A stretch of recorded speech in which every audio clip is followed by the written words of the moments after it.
Assalamualaikum warahmatullahi wabarakatuh. Halo semuanya teman-teman, selamat siang, selamat datang kembali di channel kesayangan kita, channel Ilo Entry, dan masih bersama saya Ilo dimanapun teman-teman berada. Semoga teman-teman selalu dalam keadaan sehat walafiat tanpa kekurangan satu apapun dan dimurahkan rezekinya, amin amin ya robbal alamin. Dan pada kesempatan yang baik ini saya akan membawakan satu kisah dari Nirmala, penulis asal Banyumas ya teman-teman ya. Dan untuk kisah Nirmala kali ini diangkat dari kisah nyata yang mana ini terjadi di Desa Purwareja di Banjarnegara. Ini adalah kisah Pak Kusworo yang mana beliau menjadi seorang karyawan di rumah daging. Jadi rumah daging ini mungkin rumah jagal yang mana juga ini daging sapi teman-teman. Jadi dia juga mengadakan penggilingan atau pengolahan untuk dijadikan bakso dan lain-lain. Nah, Pak Kusworo ini yang dari awal hidupnya susah, ya kan? Akhirnya dia bertemu nih sama Pak Herlambang. Yang mana di sini akhirnya Pak Herlambang datang nih. Pak Herlambang datang dan membuka rumah daging itu atau rumah jagal itu, dan Pak Kusworo pun dipekerjakan sehingga dijadikan tangan kanannya. Waduh, ini ada apa nih misteri setelah Pak Kusworo dan Pak Herlambang bekerja sama? Oke, sebelum kita masuk ke dalam kisahnya, buat teman-teman yang mungkin belum subscribe channel Ilo Entry, bisa diklik dulu tombol subscribe. Jangan lupa lonceng notifikasi yang juga dinyalakan agar teman-teman selalu mendapatkan notifikasi dari konten-konten yang akan kami upload selanjutnya. Dan untuk channel Ilo Entry kami upload setiap hari teman-teman, setiap siang jam 12 siang waktu Indonesia bagian Barat. Waduh, ini tempat teman-teman gimana nih? Hujan ya, masih hujan terus nih ya, hujan panasnya sebentar, hujannya lama. Kaum ibu-ibu masih komplain karena jemurannya nggak ada yang kering. Dan juga tetap dijaga kesehatan ya teman-teman ya, karena musim hujan yang curah hujan tinggi begini banyak sekali nih penyakit-penyakit. Tetap minum air putih. Ngopi sih saya tetap ya ngopi ya, tapi air putih juga tetap dijaga. Nah, dan ini tumbler Eiger ini kuat nih teman-teman nih. Dia buat yang hobi minum air dingin kayak saya suka nih air dingin ya. Dia kuat nahan dingin, dan yang suka air hangat juga kuat juga untuk nahan panas. Jadi cocok badan, selalu bersanding antara kopi dan air putih harus seimbang. Waduh, kopi siang selalu bikin semangat ya teman-teman ya. Oke, nggak pakai berlama-lama lagi, pasti udah nggak sabaran kan untuk masuk ke dalam kisahnya. Kita langsung saja masuk ke dalam kisahnya. Dari halaman belakang rumah Bang Ilo, kita menuju ke Banjarnegara.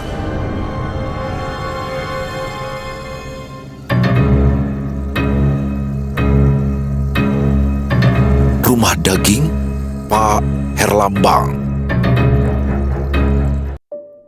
Di salah satu desa di Purwareja, Banjarnegara, Pak Kusworo termasuk pria yang hidup tidak berkecukupan. Hampir setiap hari, Pak Kusworo bekerja di sawah atau ladang milik tetangganya. Dan ketika malam menjelang, tak jarang juga dia ikut bekerja membakar bata di desa tetangga. Ya, hari-harinya memang selalu sibuk, tetapi ekonominya tak kunjung membaik, justru memburuk. Dia memiliki 6 orang anak yang masih kecil-kecil, sehingga sekeras apapun ia bekerja di sawah, uangnya tidak pernah cukup untuk memenuhi kebutuhan sehari-hari. Hari itu, Pak Kusworo sedang duduk di tepi sawah, membuka bungkusan bekal yang dipersiapkan oleh istrinya. Sebungkus nasi jagung dan sambal ikan asin. Bagi kebanyakan orang, ini adalah menu sederhana. Namun, bagi Pak Kusworo, ini adalah menu yang sangat mewah karena biasanya dia hanya makan talas saat di sawah. Pak Kusworo menyantap makanannya perlahan, mencoba menikmati makanan yang dimasak oleh istrinya itu lebih lama, hingga sebuah motor berhenti di sampingnya. Seorang pria yang mengenakan jaket dealer motor turun menghampiri Pak Kusworo. "Ngapunten Pak, dalamnya Pak Kito pundi nggih?" tanya pria itu pada Pak Kusworo. "Pak Kito tukang servis mobil." "Nggih, leres." "Lurus, habis kuburan belok kiri, rumah gedung warna putih, niku dalamnya Pak Kito," jawab Pak Kusworo sembari menunjuk ke arah jalan.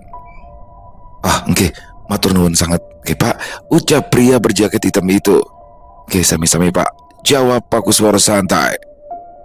Setelah kepergian pria berjaket hitam itu, Pak Kusworo kembali menikmati makan siangnya.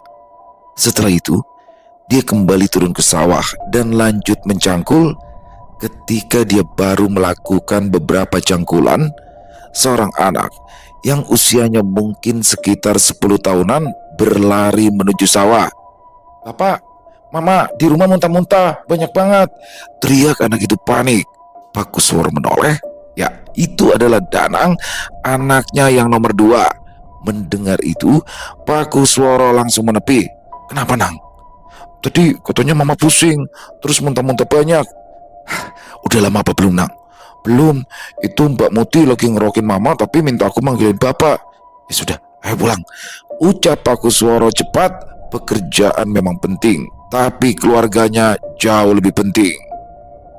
Meski dia tahu, jika pergi sekarang, artinya tidak mendapat uang secara penuh, tetapi dia lebih khawatir jika istrinya kenapa-napa.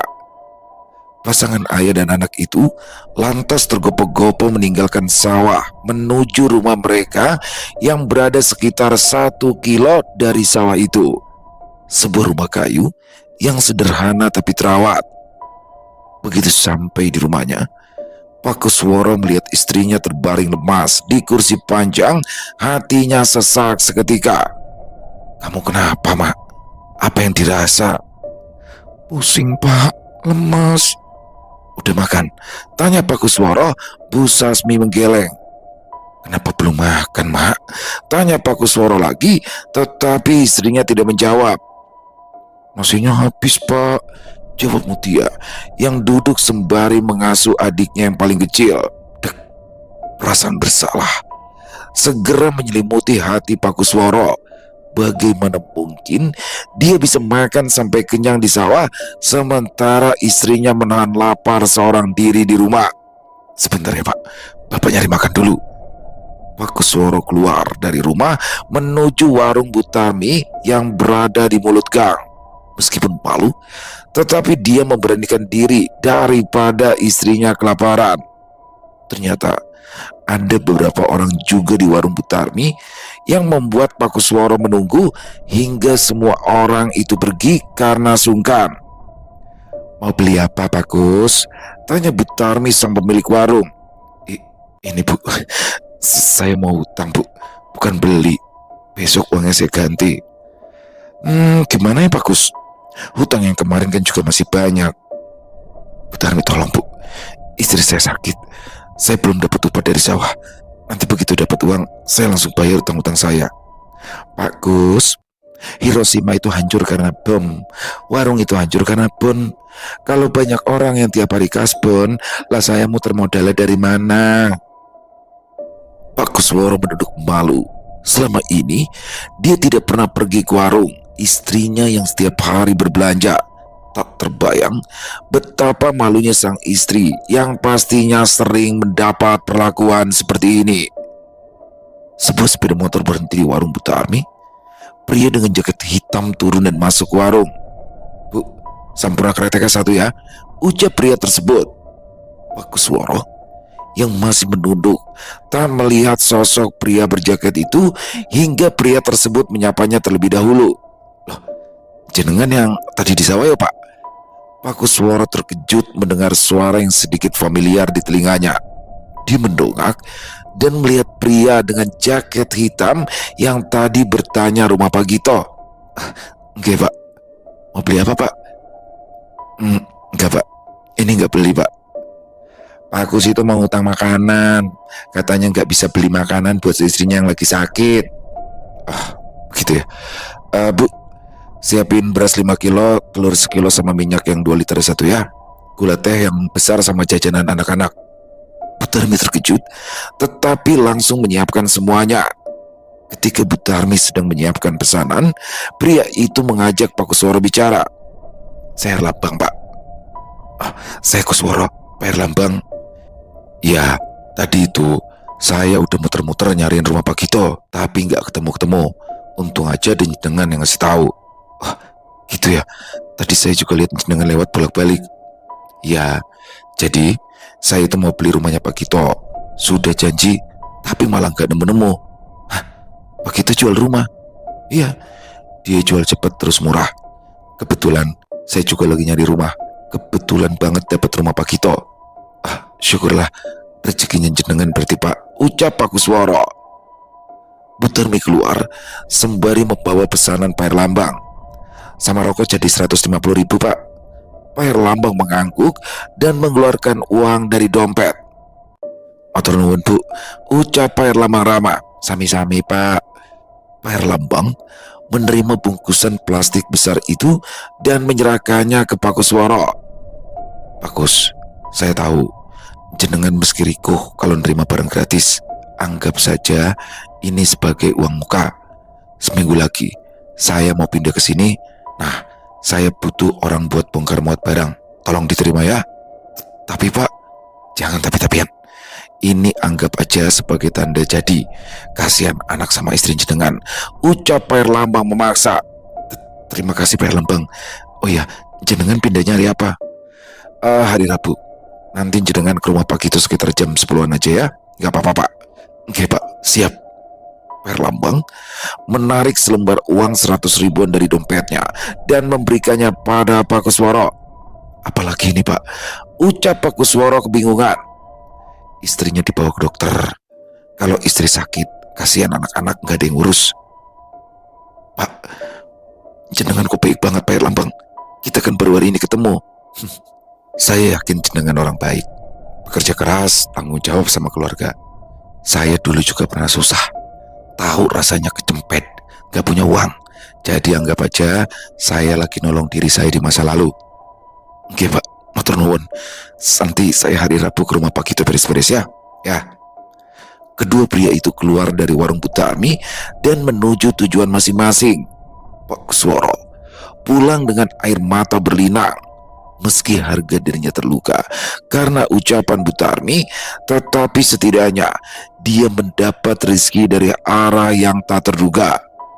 Sesampainya di rumah, dia memerintahkan anak sulungnya untuk memasak nasi dan menggoreng telur untuk ibunya, sementara dia harus kembali ke sawah. Anak-anak Pak Kusworo yang melihat kantong berisi jajanan pun begitu senang hingga melompat-lompat kegirangan. Namun, Pak Kusworo mengingatkan agar tidak memakan semua jajanan itu dalam sehari. Anak-anak itu pun menurut. Pak Kusworo kembali ke sawah. Di sawah sudah ada Pak Usman, pemilik sawah yang sedang ia garap. Dari mana kamu, Gus? Saya tadi pulang dulu sebentar, Pak. Oh gitu, lain kali. Kalau kamu lagi kerja itu jangan pergi-pergi ya. Oke, Pak. Pak Kusworo kembali menenteng cangkul ke tengah sawah dan melanjutkan pekerjaan mencangkul sawah. Dia terus mencangkul hingga satu petak sawah itu tercangkul seluruhnya. Hari sudah mulai gelap ketika Pak Kusworo menyelesaikan pekerjaannya. Dia menenteng cangkulnya dan pulang ke rumah. Meski tubuhnya sangat lelah, tapi hatinya sedikit lebih tenang karena di rumahnya sudah ada beras dan lauk. Upah kerja hari ini bisa untuk menutup hutang di warung Butarmi. Sekitar 1 minggu kemudian, pagi itu Pak Kusworo pergi ke rumah Pak Gito. Karena hari itu Pak Herlambang akan datang. Meski Pak Herlambang memintanya untuk datang jam 10 siang, tetapi Pak Kusworo mendatangi rumah Pak Gito jam 8 pagi karena berniat membereskan rumah itu terlebih dulu. Rumput-rumput di halaman rumah Pak Gito yang mulai tinggi dipotong hingga rapi. Teras yang penuh debu disapu dan dipel. Untuk bagian dalam rumah, Pak Kusworo belum bisa membereskannya karena pintu rumah masih terkunci. Sekitar jam 10 pagi, sebuah mobil bak berwarna hitam berhenti di halaman rumah Pak Gito. Pak Herlambang turun dari kursi kemudi dan menghampiri Pak Kusworo. Jenengan gasik banget sih Pak Kus. Ya Pak, saya sengaja bersihin rumput di halaman dulu Pak Herlambang. Walah gitu toh. Pak Herlambang membuka pintu rumah itu dengan kunci yang ia bawa, sementara Pak Kusworo mulai menurunkan barang-barang dari mobil. Pak Herlambang tidak berpangku tangan. Dia juga ikut menata barang-barang tersebut pada tempatnya. Sekitar jam 4 sore, barang-barang sudah tertata rapi dan rumah tersebut siap untuk dihuni. Pak Herlambang memberi amplop uang kepada Pak Kusworo, tetapi Pak Kusworo segera menolak. Yang kemarin saja sudah lebih dari cukup Pak. Enggak, tolong jangan ditolak. Kasihan sama anak-anak sama istri kamu. Saya nggak mau tahu. Pokoknya kamu harus terima uang ini. Tapi Pak, ini kebanyakan Pak. Saya nggak enak. Pak Herlambang menghela nafas panjang. Ya wes, gini aja. Saya ini mau bikin kandang sapi di daerah sini. Jenengan bisa bantu beresin tempatnya kan? Bisa Pak, bisa. Nah kalau gitu, ini uangnya diterima, jangan ditolak terus. Tapi kebanyakan Pak Herlambang. Jenengan ngasihnya itu kayak saya kerja 5 hari Pak. Gak apa-apa, jenengan itu kerjanya cepat. Kalau orang lain yang ngerjain mungkin butuh 3 hari, maka dari itu saya kasih lebih, jangan ditolak. Akhirnya Pak Kusworo hanya bisa menerima uang itu meski ia merasa canggung. Ya sudah Pak, saya terima uangnya. Sekali lagi matur nuwun Ki Pak. Pak Herlambang mengangguk. Dia melihat sosok Pak Kuswoyo adalah sosok yang bekerja keras dan dia berniat menjadikan Pak Kusworo sebagai karyawannya. Sementara itu, Pak Kusworo pulang ke rumah dan menyerahkan amplop pemberian Pak Herlambang pada istrinya. Mak, ini uang dari Pak Herlambang. Pak Herlambang Pak, yang waktu itu ngasih kita sembako. Iya Mak. Loh, pokoknya pas itu udah kasih 100 ya. Kok ini dikasih lagi? Iya, tapi Bapak belum lihat dikasih berapa. Lah Bapak gak enak hati Mak. Waktu itu udah dikasih duit malah dikasih lagi. Coba aku buka ya Pak. Pak Kusworo ngangguk. Bu Sasmi membuka amplop itu dan menghitung isinya. 200.000 Pak. Alhamdulillah Mak, bisa buat beli keperluan anak-anak. Iya Pak, itu Pak Herlambang baik banget ya Pak. Iya Mak, katanya dia itu mau bikin peternakan sapi. Semoga saja aku bisa jadi karyawannya Bu. Amin. Hari-hari berlalu. Seperti biasa, Pak Kusworo bekerja siang dan malam untuk mencukupi kebutuhan keluarganya. Pak Herlambang sebagai warga pendatang juga mulai bersosialisasi kepada para tetangga dan warga sekitar menerimanya dengan baik. Seminggu berlalu, Pak Herlambang mendatangi rumah Pak Kusworo. Meski Pak Kusworo tidak pernah menunjukkan lokasi rumahnya, tetapi Pak Herlambang bisa dengan mudah menemukan rumah Pak Kusworo karena bertanya pada warga sekitar. Loh, Pak Herlambang, bapaknya lagi pergi ke sawah Pak, ucap Bu Sasmi saat melihat kedatangan Pak Herlambang. Iya tak pikir udah pulang, udah hampir maghrib ngene belum pulang ya? Iya, mungkin sebentar lagi pulang, monggo Pinara. Pak Herlambang mengangguk dan masuk ke dalam rumah Pak Kusworo. Beberapa anak Pak Kusworo tampak sedang bermain dengan dukun. Pemandangan ini sangat jarang dilihat oleh Pak Herlambang karena biasanya anak dengan jarak usia yang dekat cenderung sering bertengkar. Bu Sasmi keluar dari dapur dengan membawa teh manis hangat dan menyajikannya kepada Pak Herlambang. Monggo Pak, disambi.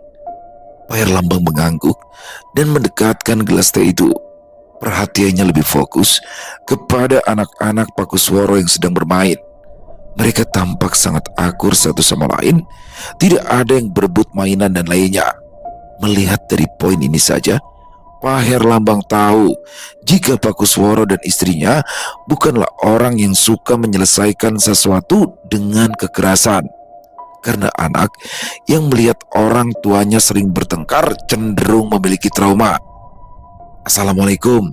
Salam Pak Kusworo yang baru saja pulang dari sawah.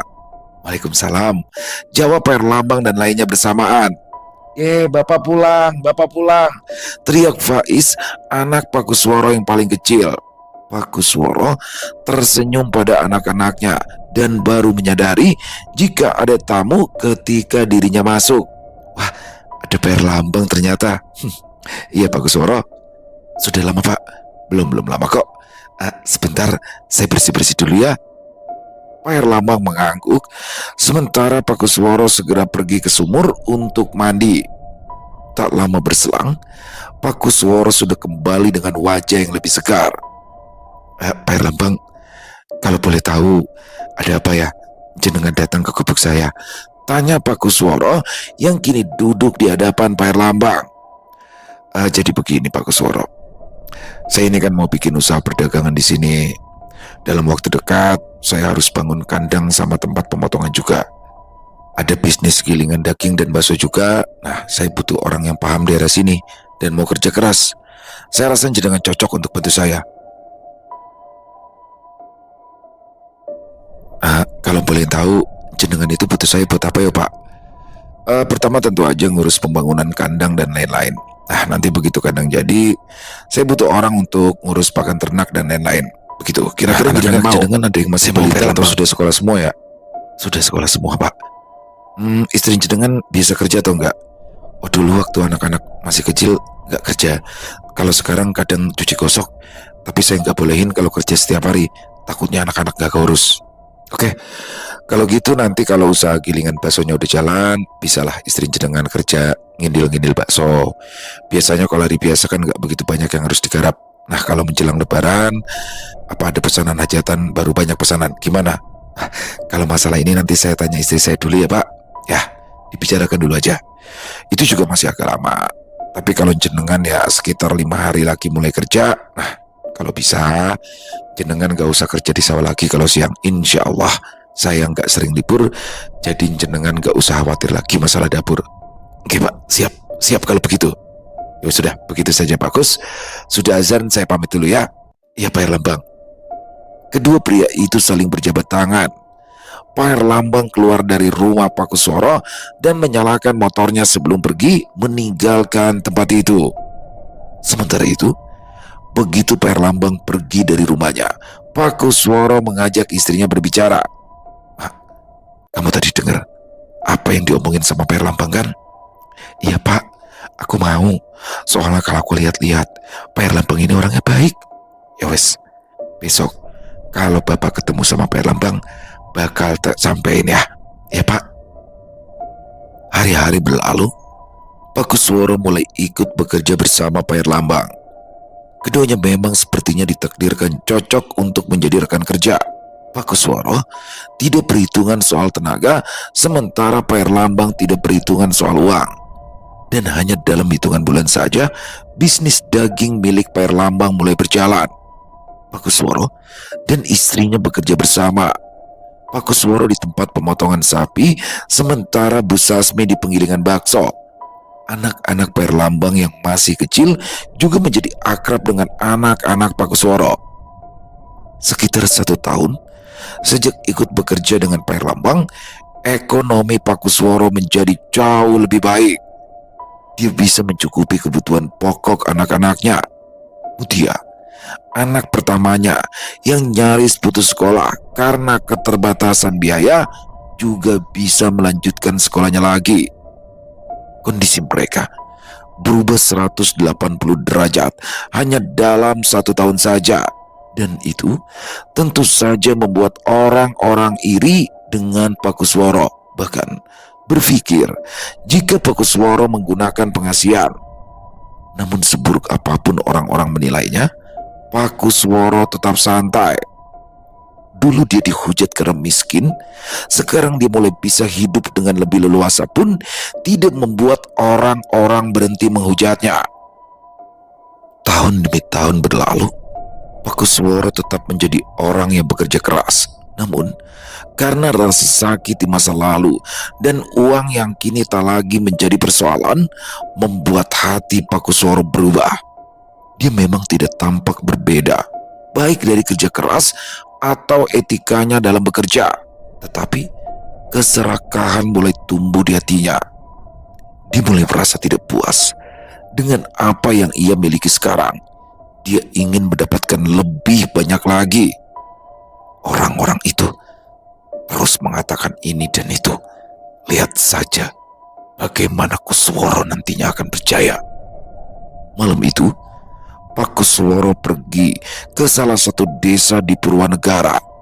Tidak ada yang tahu apa yang ia cari di tempat itu. Hanya dirinya seorang yang tahu dan meyakini jika apa yang dia lakukan malam ini akan mengubah kehidupannya di masa depan. Keesokan harinya, pagi hari, seperti hari-hari biasanya, Kusworo akan membuat 2 cangkir kopi. Satu untuk dirinya dan satunya lagi untuk Pak Erlambang. Namun Pak Kusworo kali ini meneteskan beberapa tetes cairan ke minuman yang nantinya akan diminum oleh Pak Herlambang. Sekitar jam 8 pagi, Pak Herlambang datang ke tempat pemotongan. Dia duduk di tempat biasa para pekerja beristirahat. Dan di sana sudah ada Pak Kusworo yang sedang memeriksa beberapa catatan pesanan. "Gus, ini kopiku ya?" tanya Pak Herlambang saat melihat dua cangkir kopi berdampingan, di mana yang satu sudah tinggal separuhnya. Pak Herlambang menunjuk satu cangkir yang masih penuh. "Ya Pak, betul Pak." Pak Herlambang menyeruput kopi itu perlahan. Mantap. Itu kopi kiriman dari Lampung Pak. Pantesan agak beda ya, tapi enak. "Oh ya Gus, besok ada pesanan daging ke tempat Pak Duryat, tetangga sebelah yang mau hajatan." Apa aja ya Pak?" Daging 10 kilo sama ikannya 2 kilo. Minta diantar pagi." Udah bayar belum Pak?" "Tadi baru ngasih 500. Katanya sisanya pas daging diantar." "Oke Pak, siap." "Oh ya Gus, lusa anakku pulang." "Wah, Mas Raffi lagi libur kuliah ya Pak?" "Dia sudah lulus. Niatnya mau nyari kerja, tapi daripada kerja, yang mending dia ngurus tempat ini, biar aku lebih santai." "Oh gitu, tapi bukannya mending cari pengalaman dulu ya Pak?" "Dia itu pas kuliah rajin magang, makanya lulusnya telat hampir 6 tahun. Pengalaman ya cukup lah, makanya saya minta dia buat ngurus tempat ini juga. Lagian kerja juga paling gaji UMR." "Wah iya ya Pak." Pak Herlambang tiba-tiba terbatuk. Tubuhnya tiba-tiba terasa tidak nyaman. "Kenapa Pak?" Nggak apa-apa. Kayaknya efek semalam nggak tidur." "Kalau gitu istirahat aja Pak. Pesanan-pesanan hari ini sudah selesai. Tinggal nunggu yang pada ambil." "Udah selesai semua ya?" "Ya wes, aku mau tidur dulu." "Ya Pak." "Hari ini ada sapi datang juga ya Gus. 2 ekor, tolong kamu urus." "Siap Pak." Pak Herlambang kembali meneguk kopinya hingga habis. Sebelum beranjak dari tempat itu, perutnya terasa kembung, dadanya juga sedikit panas, padahal dia sudah sarapan.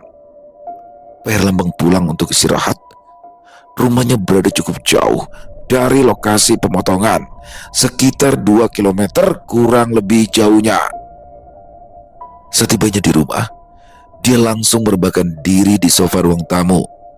Istri dan anak-anaknya yang tahu jika semalam Pak Herlambang tidak tidur pun tidak menanyakan apa-apa. Sepertinya ini bukan kali pertama Pak Herlambang tidak tidur malam. Istri dan anak-anak Pak Herlambang tidak merasakan keanehan sedikit pun. Hingga sekitar jam 3 sore, Bu Tantri, istri Pak Herlambang, merasa curiga karena suaminya belum juga bangun. "Pak, udah sore, belum sholat zuhur?" Jawab Pak Herlambang lemah. Dia membuka matanya perlahan. "Jam berapa Bu memangnya?" "Jam 3 Pak, sebentar lagi asar." "Bapak lemes banget Bu." "Lemes? Bapak sakit?" "Gak tahu ini Bu, dari pagi gak enak badan. Mau ke dokter Pak?" "Panggilin Pak Mantri dulu aja, Bapak lemes gak bisa gerak." "Ya wes, Ibu panggilin Pak Mantri dulu ya." "Iya Bu." Pak Herlambang kembali memejamkan matanya, sementara Bu Tanti menelpon Pak Mantri. Setengah jam kemudian, Pak Sukir, mantri yang biasa menjadi langganan Pak Herlambang jika tidak enak badan pun, datang ke rumah. Setelah ditensi dan pemeriksaan kadar gula darah, semuanya normal. "Jenengan begadang ya Pak?" "Enggak Pak Mantri," jawab Pak Herlambang lemah. "Enggak begadang Pak Mantri, tapi semalaman itu enggak tidur," timpal Bu Tanti. "Itu malah lebih parah. Semalam itu saya enggak tidur, terus tadi pagi ngopi, habis ngopi malah tambah enggak karuan. Wah, jenengan ini bener-bener Pak, udah enggak tidur malah ngopi. Perutnya kembung enggak?" "Iya Pak Mantri, perut kembung, dada sesek, kepala kelingan, badan lemes." Kayaknya ini asam lambung jenengan naik Pak Herlambang. Saya kasih obat untuk asam lambungnya dulu. Nanti kalau nggak ada perubahan lebih baik ke puskesmas ya." "Moga-moga langsung sembuh lah." "Wah, kalau harus ke puskesmas apalagi rumah sakit." "Ya berarti jenengan harus tahu diri Pak Her. Jenengan ini bukan ABG lagi. Istirahat harus cukup, makan harus bener, ngudak dunya langka entongnya pak. Iya Pak Mantri. Ya sudah Pak, jenengan minum obatnya sebelum makan, lalu habis makan istirahat ya. Jangan kebanyakan begadang, jangan kebanyakan ngopi. Iya Pak Mantri, siap. Pak Mantri mengemasi peralatannya dan pergi meninggalkan rumah Pak Herlambang. Seperti anjuran dari Pak Mantri, Pak Herlambang lantas meminum obatnya. Bu Tanti juga menyiapkan bubur untuk makan suaminya. Aduh, ini sudah minum obat kok nggak enakan juga ya. Gumam Pak Herlambang yang merasakan tidak ada perubahan dari tubuhnya. Perutnya justru menjadi melilit dan dadanya semakin sesak. Payah ini kalau harus ke rumah sakit segala. Dia mencoba mengatur nafasnya. Semakin lama ia berbaring, tubuhnya juga semakin lemah. Pak Herlambang mencoba meraih gelas air yang berada di atas meja. Namun, belum sempat ia menggapai gelas tersebut, prang! Pak Herlambang terjatuh dan membuat gelas itu juga ikut jatuh, lalu pecah berkeping-keping. Bu Tanti yang sedang membuat bubur di dapur tergopoh-gopoh ke ruang tamu saat mendengar suara gelas yang pecah. Ya Allah Pak, kenapa bisa jatuh? Haus Bu, Bapak mau minum Bu. Emangnya Bapak lemas banget apa? Pak Herlambang mengangguk lemah. Bu Tanti mengambil air dengan tumbler stainless. Pakai ini aja ya Pak, biar kalau jatuh nggak pecah. Pak Herlambang mengangguk. Bu Tanti membantu suaminya kembali ke sofa. Pindah ke kamar aja ya Pak, ucap Bu Tanti. Bapak masih lemas Bu, gak bisa gerak. Kalau nanti sampai maghrib masih lemas-lemas aja, kita ke rumah sakit aja ya Pak. Ibu takut kalau Bapak kenapa-napa. Gak usah Bu, jangan gitu dong Pak. Kalau ada penyumbatan pembuluh darah atau apa gitu kan bisa ditangani cepat-cepat. Jangan nunggu parah dulu. Ya tapi ke rumah sakit sama siapa? Si Kus kan bisa nyetir. Minta tolong sama dia. Nanti ibu telepon Mbak Sasmi ya. Ya wes. Saat itu juga Bu Tanti menelpon Bu Sasmi, istri dari Pak Kusworo, meminta agar Pak Kusworo mengantar mereka ke rumah sakit. Bu Sasmi yang mendengar Pak Herlambang sakit tanpa basa-basi langsung meminta suaminya untuk pergi ke rumah Pak Herlambang. Tidak menunggu maghrib, Pak Kusworo membawa Pak Herlambang ke rumah sakit terdekat. Karena gejala yang ditunjukkan oleh Pak Herlambang cukup parah, dokter meminta agar Pak Herlambang melakukan pemeriksaan lebih lanjut. Bu, kok rasa-rasanya malah tambah gak karuan ya Bu? Sabar ya Pak, nanti kalau dokter udah kasih obat, mesti bakal mendingan. Pak Herlambang menghela nafas panjang dan mengangguk. Meski dia merasa aneh karena kondisinya yang tiba-tiba memburuk, tetapi ia tidak memiliki pikiran negatif tentang kondisinya sekarang. Tadi ibu udah telepon Raffi, katanya Raffi mau pulang malam ini aja jadinya. Loh, katanya lusa Bu, ucap Pak Herlambang. Enggak, katanya dia nggak tenang kalau ibu jagain bapak sendirian. Oh gitu, sebenarnya ya nggak apa-apalah kalau Raffi mau pulangnya lusa. Tapi kalau malam ini dia mau pulang ya syukur. Ya wes, bapak istirahat aja ya. Ibu mau keluar dulu sebentar. Iya Bu. Bu Tanti pergi meninggalkan ruangan tersebut. Pak Herlambang menatap langit-langit kamar rumah sakit. Tubuhnya kini benar-benar sangat sulit untuk digerakkan. Selain lemas, dia juga merasakan nyeri di persendian setiap kali mencoba bergerak. Kok ngene ya? Perasaan semalam seger buger ya. Kok tiba-tiba ngene? Apa aku kena stroke? Gusti, paringono mari. Pak Herlambang memejamkan matanya.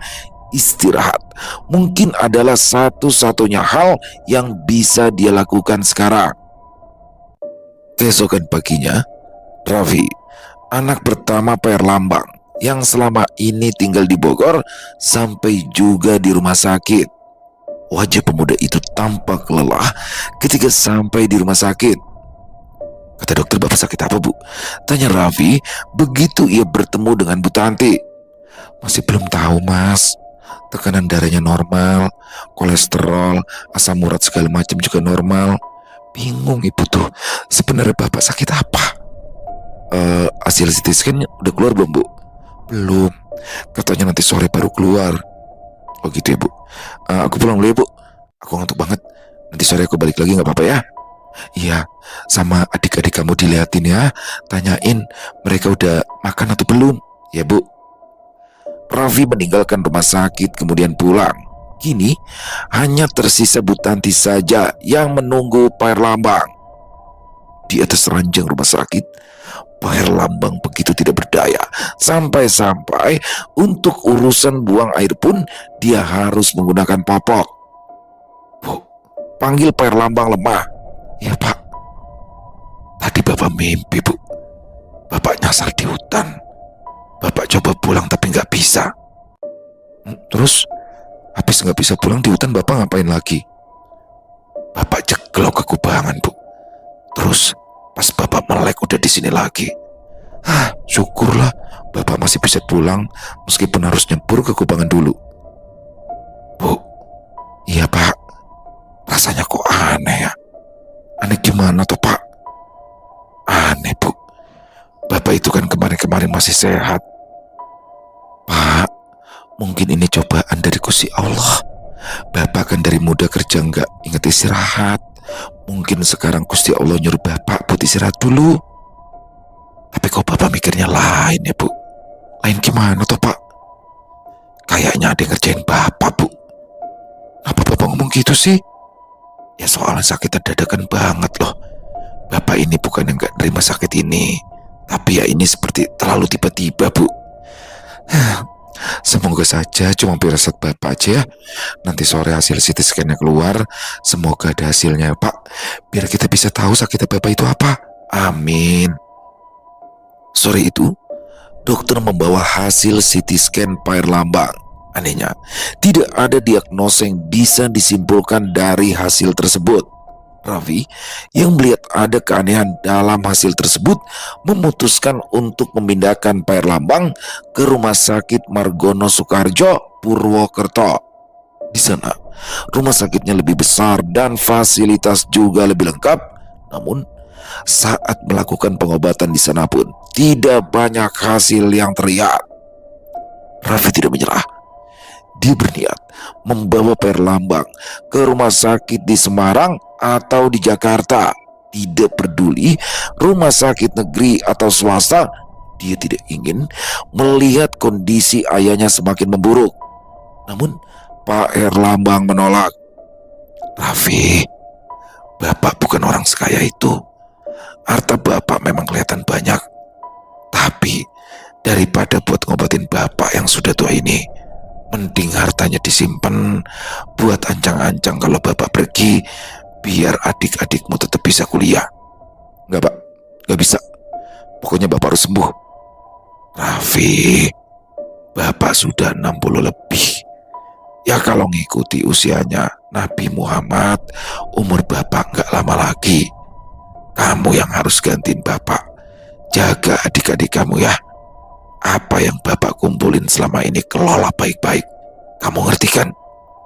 Raffi merasa dadanya sesak seketika. Dia ingin membantah, tetapi dia hanya bisa mengangguk pasrah. Ayahnya memang tak lagi muda. Selain itu, karirnya juga belum mapan.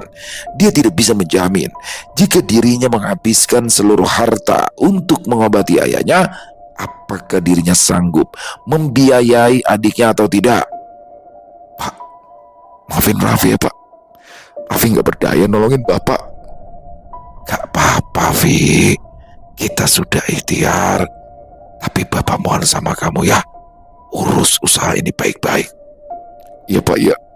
Bapak gak usah khawatir. Aku bakal jagain ibu sama adik-adik. Makasih ya.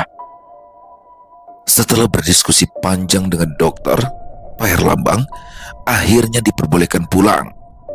Para pekerja yang bekerja di rumah pemotongan, Pak Herlambang pun menjenguk Pak Herlambang bergantian. Bahkan Kusworo sering menunggui Pak Herlambang jika malam hari. Sebulan setelah Pak Herlambang dirawat di rumah, Raffi pulang bersama seseorang yang berasal dari Purbalingga. Beberapa rekannya menyarankan Raffi untuk mencoba pengobatan alternatif. Raffi pun tidak keberatan mencobanya. meski hatinya tidak sepenuhnya percaya dengan hal-hal seperti ini. Pak Ruslan, ini bapak saya, Pak Erlambang. Sekitar 3 bulan yang lalu bapak tiba-tiba sakit, langsung badannya nggak bisa gerak. Pak Ruslan mengangguk dengan tenang. Dia mengamati Pak Erlambang dari ujung kepala hingga ujung kaki. Setelah itu, Pak Ruslan mengajak Raffi dan Bu Tanti bicara. Maaf Mas Raffi, kalau kata-kata saya selanjutnya bikin panjenengan semua kaget. Ini karena orang terdekat dari Pak Erlambang. Orang terdekat? Raffi segera melirik ibunya. Ya, yang saya lihat barusan, ini karena orang terdekat Pak Erlambang. Pak Erlambang sudah membantu mengangkat derajatnya, tapi karena keserakahan, beliau coba menyingkirkan Pak Erlambang. Pakai santet, Pak. Bukan, ini sejenis upas. Masih bisa diobati? Tanya Raffi lagi. Bisa, tapi mungkin butuh 6 bulan. Pak Erlambang kena upas ini sudah lama, jadi harus dibersihkan pelan-pelan. Panjenengan mau bantu bapak saya kan, Pak? Insya Allah. Tapi kalau saya boleh saran, lebih baik panjenengan pindah dari tempat ini. Banda masih bisa dicari, keselamatan harus kita jaga sendiri. Maaf Pak Rus, kenapa kami harus pindah ya? Begini, kali ini Pak Erlambang yang kena. Kita nggak tahu besok ibu atau adik jenengan yang diincar. Jadi saran saya, jenengan sekeluarga pindah. Tapi kembali lagi, ini sekedar saran. Mau dipakai atau enggak, itu kembali ke tangan panjenengan sekeluarga. Raffi melirik ke arah ibunya. Kalau memang baiknya pindah aja, Mas. Yang penting kita keluarga selamat. Ya wes kalau gitu, Pak Ruslan. Sebetulnya kami juga punya rumah di Purwokerto. Kalau memang harus pindah ya, saya bakal manut. Tapi mungkin lusa. Kami baru bisa pindah karena rumah itu kan selama ini kosong. Nah, kalau di Purwokerto malah kebetulan saya jadi lebih dekat. Kalau ada apa-apa saya juga lebih leluasa. Nanti kalau sudah pindah saya kabarin ya Pak. Oke. Terus, kalau saya boleh usul lagi, segala ikatan yang ada di tempat ini lepaskan saja. Maksudnya? Panjenengan ngobrol sama ibu panjenengan mawon. Nanti bakal tahu apa yang saya maksud. Mas Raffi, Bu Tanti, saya pamit dulu. Nanti kalau sudah di Purwokerto bisa jenengan kabari saya. Untuk Pak Erlambang, insya Allah beliau malam ini bisa tidur nyenyak. Matur nuwun Pak Ruslan, ucap Raffi dan Bu Tanti bersamaan. Setelah kepergian Pak Ruslan, Raffi pun mengajak Bu Tanti bicara 4 mata di kamarnya. Bu, Ibu paham gak siapa orang yang disebut sama Pak Ruslan tadi? Ibu itu sebenarnya tidak mau prasangka buruk, Mas. Emangnya Ibu takut kalau aku nyebarin berita ini? Aku janji Bu, gak bakal ngomongin ini ke siapa-siapa. Bu Tanti akhirnya mengangguk. Ya selama ini kan orang yang paling dekat sama Bapak itu Pak Kusworo. Dia itu dulu susah banget hidupnya. Sekarang ekonominya lebih stabil, anak-anaknya sekolah di tempat yang bagus. Bapak juga bantu biayai anaknya sekolah karena anak Pak Kusworo itu rajin-rajin. Ibu itu gak mau nuduh dia orangnya. Tapi kalau ngomong tentang orang terdekat, ya Pak Kusworo ini orangnya. Begitu rupanya ya. Ibu udah dendam atau sakit hati gak? Misal bener nih Pak Kus pelakunya. Ya dendam sih enggak ya Mas. Ya ibu cuma kecewa aja. Bapak udah bantu banyak ke keluarga mereka. Ini kok kayak air susu dibalas air tuba. Semisal dia mau buka bisnis juga Bapak gak bakal ngelarang, malah dukung. Tapi kok malah mau nyingkirin Bapak. Ibu, tujuan Bapak kesini kan selain bangun bisnis baru, juga mau bantu usaha orang. Sekarang Bapak begini, kalau kita ibahkan bisnis yang ada di sini untuk orang-orang yang kerja sama-sama Bapak, apa Ibu keberatan? Bu Tanti terdiam sejenak. Enggak Mas, Ibu enggak masalah. Ya sudah, aku juga gak punya waktu untuk kontrol tempat ini, jadi mending aku hibahin aja daripada nantinya jadi masalah. Aku juga gak mau matiin mata pencarian karyawan Bapak. Ibu setuju. Sebetulnya Ibu juga udah capek, kepingin nikmati hari tua. Kamu gak apa-apa? Ya gak apa-apa dong Bu. Hari itu juga Raffi menemui Pak Kusworo dan meminta Pak Kusworo untuk menjadi penanggung jawab bisnis rumah daging itu. Pak Kusworo yang awalnya berniat membuka usaha baru tentu saja tidak menolak pemberian ini.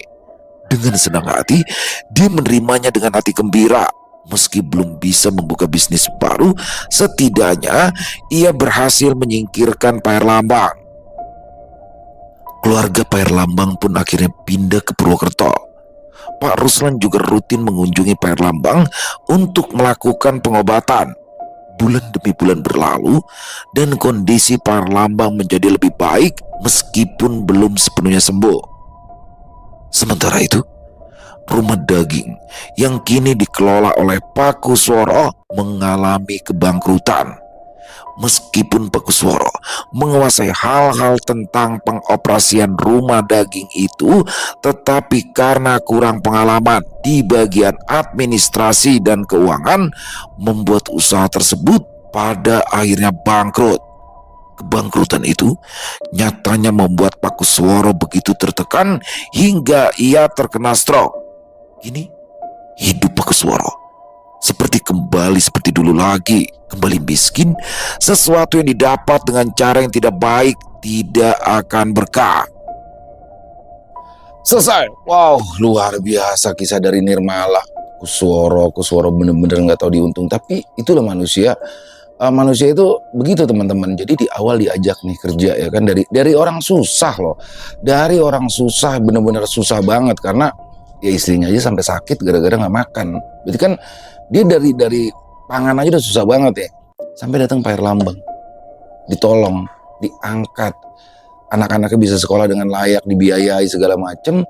Tapi dia merasa udah nguasain nih ya kan. Wah, udah tahu cara ngolah daging, udah tahu mungkin ngambil sapinya dari mana, udah tahu marketingnya gimana. Karena dia tangan kanannya, jadi semuanya dia tahu.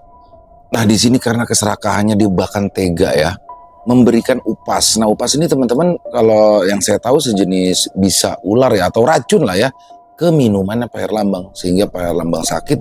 Nah di sini Pak Kusworo berharap dia akan buka lagi rumah daging tanpa megang rumah daging yang itu dan dia bisa menguasai setelah Pak Herlambang nggak ada. Kan jahat banget ya, parah banget. Sebenarnya dia cukup ngomong baik-baik, Pak saya mau bikin usaha lain nih gimana, dan kalau menurut saya ngapain juga dibikin usaha lain, toh dia juga sudah sukses, perekonomiannya sudah membaik, anak-anaknya sudah mapan semua, buat apa? Ya udah dia terus aja bekerja. Tapi itu sekali lagi teman-teman, seorang manusia itu kadang begitu, sifat tamaknya muncul ketika dia sudah diangkat derajatnya, harta tahta wanita. Sekarang dia harta nih Pak Kusworo, dan ketika Pak Herlambang memutuskan untuk pergi dari Banjarnegara pindah ke Purwokerto, seneng dong dia bangun tuh rumah daging itu, tapi dia lupa. Mungkin dia nguasain marketing, mungkin dia nguasain semua circle segala macam, tapi dia lupa. Di situ ada manajemen yang dia nggak tahu, ada manajemen keuangan, administrasi dan segala macam yang membuat itu kan semua Pak Herlambang. Nah di sini mereka nggak ngerti. Saya rasa juga banyak lah ya teman-teman yang dihianati seperti Pak Herlambang ini, dan saya juga kayaknya ada sih. Tapi ya nggak masalah sih, saya nggak pernah ini ya apa namanya, rezeki udah pasti, rezeki situ sudah diatur teman-teman. Jadi nggak perlu takut lah, nggak perlu takut bersaing, nggak perlu takut wah kalau dia buka ini saya akan berkekurangan. Nggak, sama sekali nggak. Jadi tetap aja berkarya, tetap aja semangat. Dan dengan keikhlasan Pak Herlambang beserta keluarga, dia pergi, dia mengikhlaskan semua, dihibahkan itu. Pada akhirnya karma itu berbalik dengan sendirinya teman-teman. Bangkrut Pak Kusworo dan dia akhirnya terkena stroke karena pikiran. Waduh. Dan Pak Herlambang sendiri masih hidup dan sembuh setelah diobati oleh orang dari Purbalingga itu. Luar biasa sekali kisahnya di sini. Pak Herlambang, ini kisah nyata ya, makanya saya pesen nih. Kalau Pak Herlambang nonton, tetap jadi orang baik Pak Herlambang. Jangan pernah kapok gara-gara nolong Pak Kusworo terus dihianati, jangan berubah jadi orang jahat. Tetap menjadi orang baik, karena insya Allah saya yakin kebaikan akan kembali menjadi baik juga untuk diri kita sendiri dan juga untuk orang-orang di sekitar kita. Amin amin ya robbal alamin. Luar biasa, kisahnya keren, pakai banget Nirmala. Terima kasih atas kisahnya. Mari kita ambil hikmah baik dari kisah barusan dan dibuang yang buruk-buruknya. Buat teman-teman yang mungkin punya komentar lain ya, punya pendapat lain tentang kisah barusan, bisa menuliskannya di dalam kolom komentar ataupun hanya sekedar saling menyapa. Insya Allah kami akan menjawabnya satu persatu. Dan buat teman-teman yang suka dengan videonya, dengan kisahnya, bisa diklik tombol like-nya, tombol hype-nya juga, dan boleh dong dibantu di-share link videonya ini ke teman-teman yang lain agar juga ikut merasa terhibur. Di akhir kata, saya Ilo mengucapkan permohonan maaf apabila mungkin dalam pembawaan kisahnya barusan ada kata-kata saya yang salah ataupun ada kata-kata saya mungkin yang kurang berkenan. Saya mohon dibukakan pintu maaf yang seluas-luasnya. Sampai berjumpa lagi di konten-konten kami selanjutnya. Masih bersama saya Ilo di channel Ilo Entry. Salam sehat, sukses selalu untuk kita semua. Wassalamualaikum warahmatullahi wabarakatuh.